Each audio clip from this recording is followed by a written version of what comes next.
Magandang araw sa ating lahat, lalong-lalo na sa mga solid supporters ko, sa mga solid followers ko at patuloy na nagla-like at nag-share sa aking video. Maraming salamat guys sa suporta na ibinibigay nyo sa akin, at sa mga hindi naman nagla-like at hindi nag-share sa aking video, maraming salamat din sa inyo. Cooking vlog naman tayo ngayon guys. Magluluto tayo ng adobong manok na may gata ng nyog at may siling labuyo.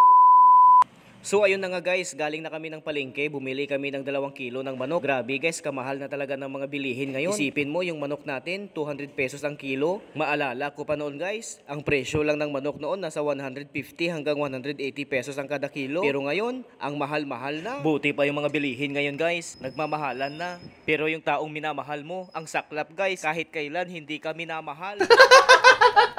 Ang ma-advise ko lang sa imo, unahon mo nga palang gaon ang sarili mo, antes mo nga palang gaon ang iban. So eto na guys, tapos na nating gayatin yung sibuyas, bawang, luya, at may siling labuyo tayo guys. Tignan nyo yung plato, nagalibot-libot pa. High-tech talaga ang plato na to. Ay hindi pala, nabisto na lang ko kaya nakita agad ang kamot ko nga nagapatiyog-tiyog sa plato ho. Di pa sikat kida nga ako nga taga-video close up gamot amot nga nagalayo. Panakot lang na meg. Sa muna guys, ready na nga aton sini mga kinahanglan. Karon dugay-dugaya magisa na kita. So ari pa kita kinahanglan taho. May ara na kita sang tuyo, may suka, may magic sarap, may bitsin, may durog nga paminta, may chicken cubes, may oyster sauce pagid kita guys. So mapainit na kita sang dako nga palayok. So ayan guys, nilagyan na natin ng mantika yung malaking palayok kasi mainit na yan kanina pa. Ilalagay na natin yung ginayat nating bawang at syempre bantayan natin ng mabuti. Inilagay na din natin yung sibuyas, halu-haluin natin. Tapos ilalagay na din natin yung luya. Kung sa ilonggo pa luya. Amo na siya guys, bantayan mo talaga ito ng mabuti guys ha. Baka masunog yan sila, igisa mo talaga yan. Kasi kapag nasunog yan, lasang sunog ang adobong manok natin. Tapos yung apoy natin guys, dapat nasa medium lang para hindi mabigla at hindi masunog yung ating mga sibuyas, bawang at luya. After nito guys, kapag medyo naga-brown-brown na ang aton nga mga panakot, igisa na natin ang manok. Ang manok ni Juan, ang manok na sobrang mahal, 200 pesos per kilo.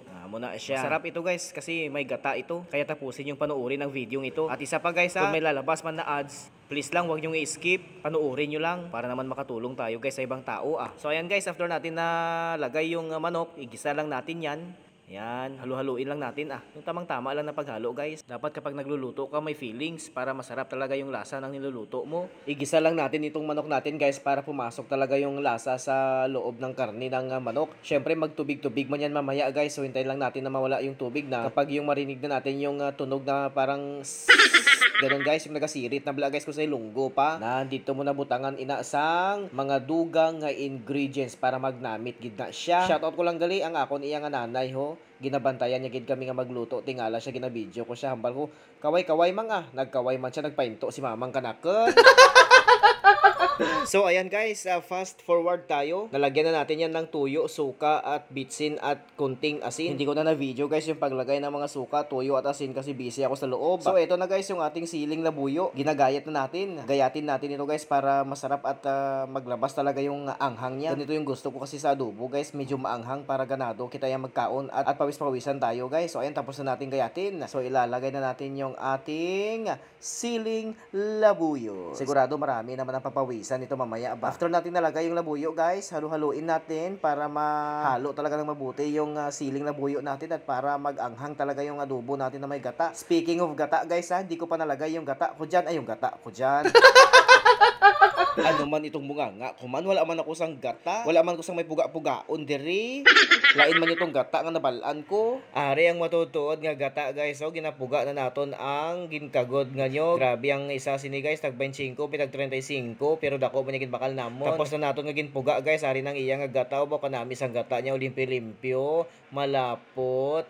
Baw kanamit sang gata sang lubi kanamit lang. So ari na guys, ibutang na naton sa aton nga adobo. Baw pagbutang pa lang sang gata sang nyo guys, ma-feel ko naging nga kanamit. May siling labuyo pagid kanamit kining lasa niya karon pa manamis nga maanghang. Masarap ito pulutan guys Baka may ilimnon kada sa ako ng pulutan sa imong ilimnon. At isa pa guys paalala lang sa mga manginginom diyan. Minsan marunong din kayong makiramdam kapag nasa inuman kayo guys. Mag-ambag din kayo ng inumin, mag-ambag din kayo ng alak. Hindi yung sige lang kamo kapudjot kapulutan maubos na lang yung pulutan. Ni isa man lang katanduan hindi ti mo ya kaamon. Dapat marunong ka din makiramdam guys. Mahiya ka naman.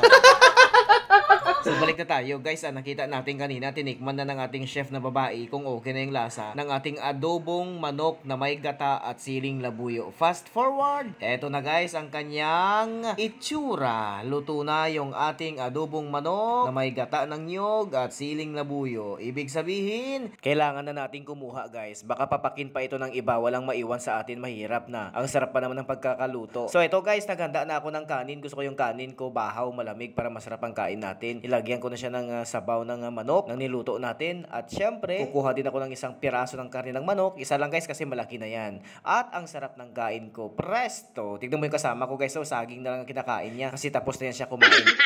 Maraming salamat. Bye!